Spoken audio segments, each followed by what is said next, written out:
कोकणातील प्रत्येक अपडेट जाणून घेण्यासाठी आजच माझे कोकणच्या सोशल मीडिया प्लॅटफॉर्मला लाईक, फॉलो आणि सबस्क्राईब करा. नमस्कार, मी प्रथमेश भोसले. सोवेली गाव मंडणगड कोकणातलं हे गाव असून आज गेल्या 8 वर्षापासून मी मुंबई सोडून गावी राहतो. गावी यायचं कारण म्हणजे मला शेती आणि डेअरी हा व्यवसाय मला चांगला वाटला. आज वडिलोपार्जित जमीन होती, ती विकसित आणायची होती. त्या उद्दिष्टाने मी गावी येऊन ह्या व्यवसायाला सुरुवात केली. त्या दरम्यान अख्ख्या कोकणातला सगळ्यात पहिला मुक्तसंचार गोठा आणि 50 गायींचा गोठा असलेला हायड्रोफोनिक सिस्टीम सहित असा माझा हा पहिला गोठा होता आणि तो काही कारणास्तव त्यावेळी तो बंद पडला. आता त्यावेळी जेव्हा मी सुरुवात केली होती तेव्हा इथे कुठल्याही डेअरीज नव्हत्या किंवा कलेक्शन्स नव्हते. गव्हर्मेंट फक्त डिग्री रेटवरती दूध घ्यायचं. त्याच्यात आम्ही हा व्यवसाय सुरुवात केला आणि त्याच्यात गव्हर्मेंटच्या कुठल्या स्कीम्स नाही आम्हाला घेता आल्या. आम्ही पूर्णपणे ह्याच्यामध्ये पैसे टाकून आज एवढा मोठा मी वास्तू इथे तयार केला होता. पण त्याच्या अनुषंगाने 2018ला माझ्या गायी आणल्या. 19मध्ये मी माझ्या पूर्ण तो गायी सगळ्या मी दान केल्या, कारण की इथल्या क्लायमॅटिक कंडिशन्स, चांगल्या जातीवंत गायी तुम्हाला पाळण्यासाठी भरपूर मेहनत लागते आणि एकटा शेतकरी हे करणं पॉसिबल नाही आहे. आपण राहतोय कोकण म्हटलं की हा डोंगराळ भाग आहे. इथे बाष्पीभवनाचं प्रमाण जास्त आहे, जमिनीमध्ये आर्द्रतेचं प्रमाण खूप कमी आहे. मग अशा वेळी शेती आपल्या इथे कुठल्याही जमीन आपण धरली की तिथे होणं शक्य होत नाही. मग अशा वेळी शेतकऱ्यांनी चारा लागवड, ज्या 12 महिने वाहणाऱ्या नदी आहेत त्या भागातल्या शेतकऱ्यांनी चारा लागवडीकडे लक्ष द्यायला हवं आहे. आणि जर अशा सगळ्या गोष्टी एकत्रित मिळून शेतकऱ्यांनी केला तरच ह्या गोष्टीला पुढे सगळे मिळून शेती आणि सगळे शेतकरी ह्या कोकणात उभा राहू शकतो. हे मला 2019लाच लक्षात आलं. त्यावेळी एक प्रोजेक्ट मिल्क म्हणून मी त्या कन्सेप्टवरती काम करायला सुरू केलं.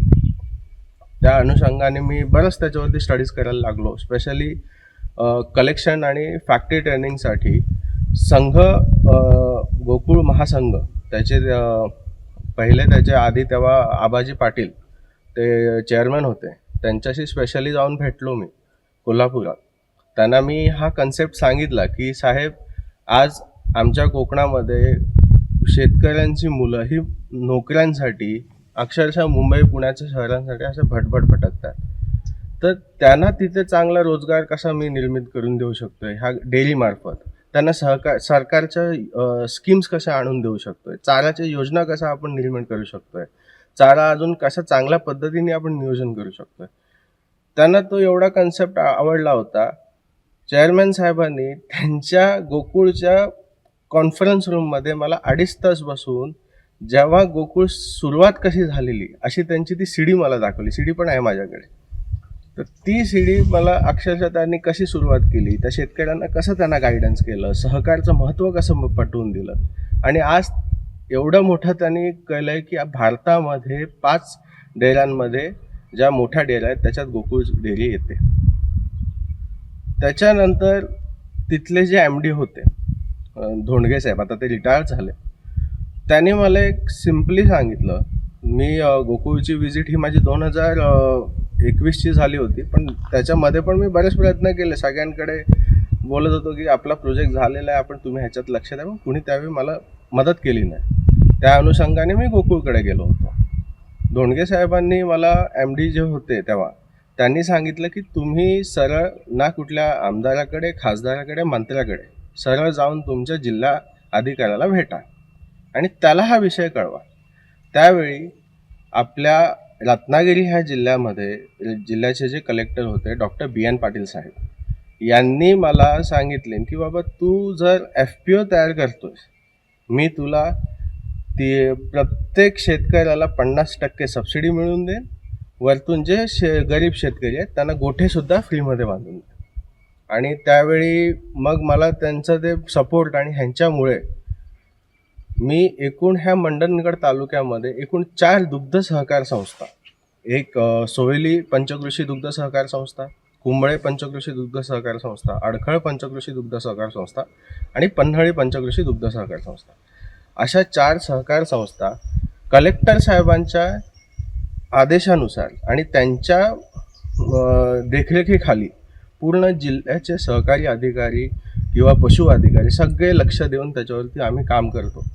ह्याच्यात ना कोणाला भ्रष्टाचार करायचा होता ना काही करायचं होतं. आणि साहेब त्याच्यावर इनिशियली स्वतः इंटरेस्टेड होते. सगळं आम्ही पूर्ण तयारी केली आमची. हे झालं. अचानकमध्ये सत्ता बदलली. जी एक्झिस्टिंग सत्ता होती म्हणजे 21चं म्हणतं तर तो सगळ्यांना कळतच असेल कुठली सत्ता होती त्यावेळी. सत्ता बदलली. कलेक्टर साहेबांची 4 महिन्यामध्येच त्यांची लगेच ट्रान्सफर करून टाकली. नवीन जे कलेक्टर आले हे कलेक्टर्स असतात हे प्रत्येक पालकमंत्र्यांच्या त्यांच्या आदेशानुसारच काम करणारी माणसं असतात. हे मला त्यावेळी स्पष्ट झालं. नवीन कलेक्टरांकडे जेव्हा गेलो, आता जर मागच्या कलेक्टरने मला एवढा संस्था खोलून दिला आहे, त्यांनी मला FPO बद्दल माहिती सांगितलं. FPO मला काय माहितीच नाही आहे. माझं शिक्षणही नाही आहे शेती संदर्भातलं.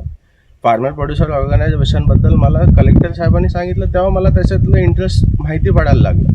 नवीन कलेक्टरांकडे गेलो तर त्यांनी मला अक्षरशः त्याच्या गेटच्या समोर मला भेटलं आणि म्हणतं नाही आमच्याकडे काही डेअरीच्या स्कीम नाही, तुम्ही निघून जावा. त्याच्यानंतर मी आजपर्यंत नवीन कलेक्टरचं तोंड पाहिलं नाही आणि मला गरजही नाही. मी शेतकरी आहे, कोणाचा नोकर नाही आहे. शेतकरी राजा का बोलतात कारण की तो मानाने राहतो. आज एवढा जर शेतकऱ्यांचा प्रश्न जर मी कलेक्टरांकडे घेऊन जातो आणि ते जर आम्हाला असे धुतकाळून लावत असतील तर मग आम्ही जायचं कोणाकडे. तरीसुद्धा पण मी हार मानली. मी आज ह्या 4 संस्था रजिस्टर्ड झाल्याच्या नंतर बरेच प्रयत्न केले. मी ह्या मंडणगड तालुक्यामध्ये माझ्याकडनं जेवढं शक्य होत होतं मी आज कार्यक्रमं ठेवली. त्याच्यामध्ये सहकार अधिकारी, जिल्ह्याचे पशु अधिकारी ह्या सगळ्यांना ह्या तालुक्यामध्ये बोलवून, मंडणगड तालुक्यात बोलून लोकांना त्याच्याबद्दल माहिती सांगायला सांगितली की सहकारचं तुम्हाला फायदे काय होणार आहेत. आज नॅशनल डेअरी डेव्हलपमेंट बोर्ड हा एक असा डिपार्टमेंट आहे तो फक्त सहकारवरती काम करतो. ह्या अख्ख्या भारतात इव्हन मोठे जे संघ आहेत, अमूल, गोकुळ, वारणा, हे सगळे संघ त्या NDDB वरती डिपेंड असतात. म्हणजे त्या NDDB मार्फत एका संघाला 100 करोडपर्यंत लोन भेटतं आणि तेही 2% व्याजवर. आणि असे जर स्कीम्स जर आपल्या कोकणात राबवायचे झाले तर आपण ह्या संघाला स्वीकार करणं खूप गरजेचं आहे. आता ह्या ज्या तुम्ही सुरू केलात नव्या उमेदीनं, आधी गायी पण होत्या, सगळं होतं, आता नेमकी काय परिस्थिती? आता विषय कसा झाला, ज्यावेळी मी गायी पाळत होतो त्यावेळी इथे काय प्रॉब्लेम्स आहेत. म्हणजे तुम्ही जर इथे कोकणात तुम्ही जर कोणी विचार केलात की आता मला गावी जाऊन शेती करायची तर वास्तविक इकडे तुम्हाला काय प्रॉब्लेम फेस होतात हे मला एका वर्षात कळून चुकलेलं. की मला इथे गाय जर चांगल्या कुठे लाख रुपयाची गाय आणली, ती जे टायमाला 10 लिटर म्हणजे दिवसाचे 20 लिटर दूध देणारी जर गाय, ती 100% तुम्ही सांगतो तुम्ही कितीही प्रयत्न करा ती 5-10 लिटरवरती येऊन थांबणार. आता काय होणं गरजेचं आहे तुमच्या नजरेनुसार? आता विषय असा आहे की पहिली गोष्ट तर आपल्याला डेअरी हा व्यवसाय आहे, हा जोडधंदा आहे, शेतीचा जोडधंदा म्हटला जातो. तर पहिली तर म्हणजे शेतकऱ्यांना चाऱ्याचं नियोजन करणं खूप महत्त्वाचं आहे. चाऱ्याच्या नियोजनासाठी आता रिसेंटली मी कोकणचे सचिव आहेत, डेअरी सचिव, त्यांच्या मार्फत सुद्धा एक चारा निगडीत एक प्रोजेक्टबद्दल आम्ही काम केलं. पण तरी सुद्धा तुम्हाला सांगतो तो प्रोजेक्ट होऊन मी फेब्रुवारीमध्ये त्याचं फायनल झालं. प्रोजेक्ट रिपोर्ट बनवून झाला. जिल्ह्याचे पशु अधिकाऱ्यांच्या ऑफिसमधून तो प्रॉपर प्रोजेक्ट रिपोर्ट बनवला. आणि हा प्रोजेक्ट रिपोर्ट जेव्हा आढावा बैठक असते तर मी एक शेतकरी झालो, माझं काय सरकारी ह्याच्यामध्ये दफ्तरमध्ये काम नाही, तरीसुद्धा त्या अधिकाऱ्यांनी एक शेतकरी अनुवैयक्तिक म्हणजे असं बोलतात की म्हणजे एक रिप्रेझेंटेटिव्ह म्हणून मी आज कोकणातला म्हणून मी काम करतोय. तर त्यांनी त्या मीटिंगसाठीही बोलवलं. पण त्या मीटिंगला जायच्या वेळी मला लक्षात आलं तिथे आमदार खासदार सोडून भलतेच कोणतरी नेते येऊन बसलेले होते. सो मी त्या मीटिंगला जाणं टाळलं. पण साहेबांनी सांगितलं की त्यांचा विषयच ऐकून नाही घेतले. त्यांनाच उलटं सुलटं बोलायला लागले आणि त्यांना सांगितले की ह्या योजना चालू करा, त्या योजना चालू करा. चाराची कुठली योजनाच नाही तर काय चालू करते.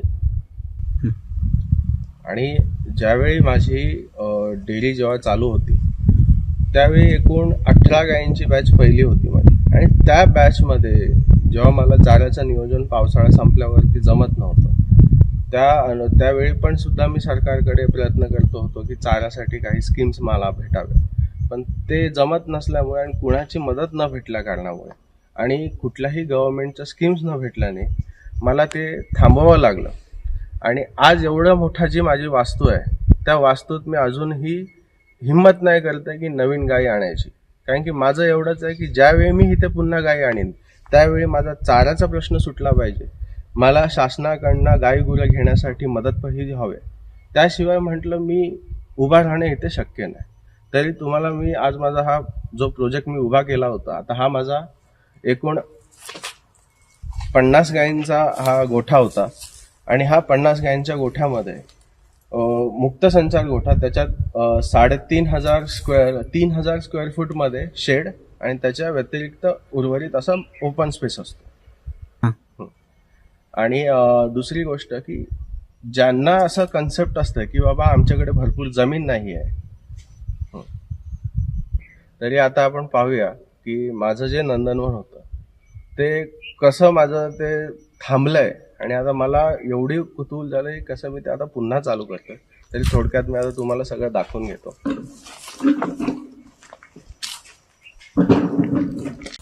हा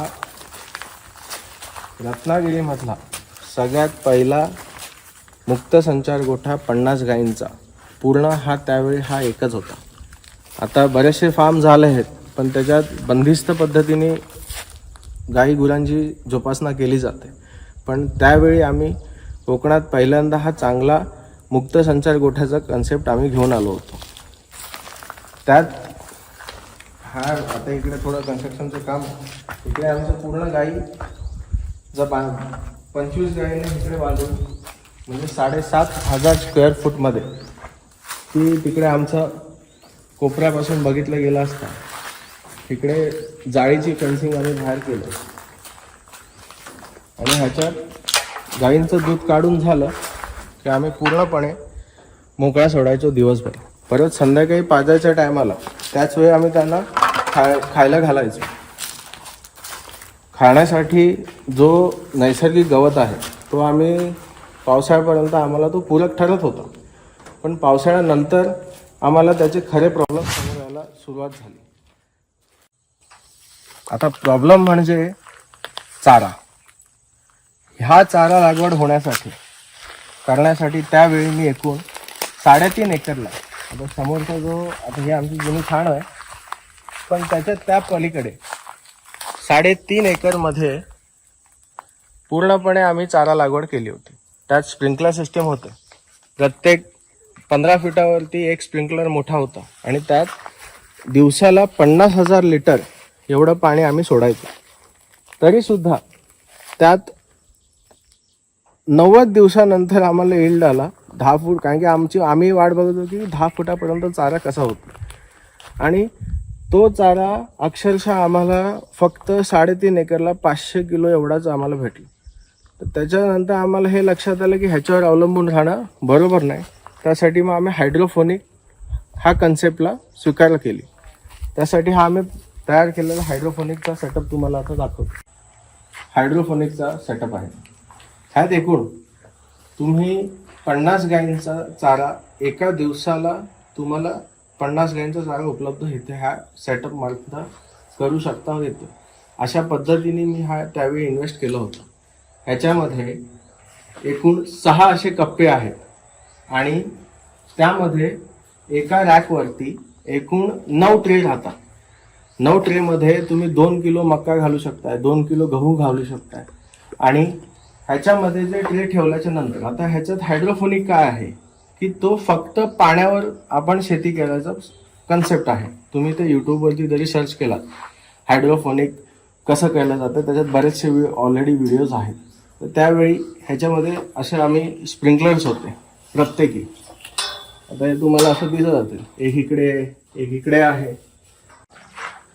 आणि ही मशीनद्वारे इथे आमची आधी टाकी होती एक, तर त्या टाकी आणि तो टायमर आम्ही ठेवून दिला. पण ह्या मशीनद्वारे पूर्णपणे इथे प्रत्येक तासाला फक्त बटनवरती आम्ही सगळं ऑपरेट करायचो. प्रत्येक तासाला 1 मिनिटासाठी फॉगर सिस्टीमने संपूर्ण जेवढे आम्ही 50 गायींसाठी एका गाईला 7 ट्रे, त्या हिशोबाने 7×5 = 35 350 ट्रे माझ्याकडे होते. ते सगळे 350 ट्रे ह्याच्यामध्ये ठेवता येतील एवढा आम्ही हा सेटअप केला होता. प्रत्येक तासाला 1 मिनिटासाठी ती मशीन आपोआप चालू व्हायची. सगळ्या स्प्रिंकलर्सनी पाणी सोडायची. आम्हाला इथे मनुष्यबळही लावायची गरज नव्हती. मनुष्यबळ फक्त ते मका धुवून काढणे, ते ट्रेमध्ये टाकणे, ट्रेनी सेटअप करणे, ह्याच्यासाठी फक्त मनुष्यबळाची आम्हाला जास्त गरज लागायची. म्हणजे ज्यांना प्रश्न असतो की बाबा आमच्याकडे जमीन नाही आहे जास्त, आम्ही शेती करू शकत नाही, असं काही नाही. म्हणजे हा 50 गायींसाठी मी फक्त वापरली ती जागा म्हणजे हा माझा 2000 स्क्वेअर फूटचा गोदाम आणि हा पूर्णपणे एरिया, आणि तिकडे मुक्त संचार गोठा 7500 स्क्वेअर फूटचा. म्हणजे फक्त 10,000 स्क्वेअर फूटमध्ये, म्हणजे मिनिमम 10,000 स्क्वेअर फूटमध्ये मी पूर्णपणे हा एक गोठा मुक्त संचार मी तयार केला. ह्याच्यामध्ये कॉस्टिंग नाही जास्त गेले, काही नाही.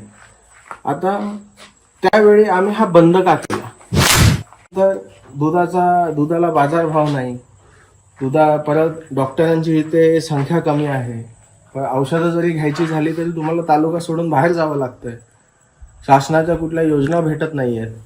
तर अशा सगळ्या प्रॉब्लेम्सना आम्हाला लक्षात घेता शेतकऱ्यांसाठी काही करावं, ह्याच्यासाठी आम्ही पुढचे काही रिसर्च केली त्याच्यावरती. आणि इथं चारा लागवड. आता तुम्ही हा सगळ्यांनी फार्म माझा पाहिला, संपूर्ण 50 गायींचा मुक्त संचार गोठा बंद का केला, ह्या संदर्भातलं सगळं काही स्पष्ट उत्तर मी माझ्या पुढच्या व्हिडिओमध्ये तुम्हाला सांगेन. त्यात मी ह्याच्यात रिसर्च केले आहेत, काय आपल्याला पुढे नियोजन करायचे आहे, या संदर्भातली सगळी माहिती तुम्हाला माझ्या पुढच्या व्हिडिओत देतो. नमस्कार.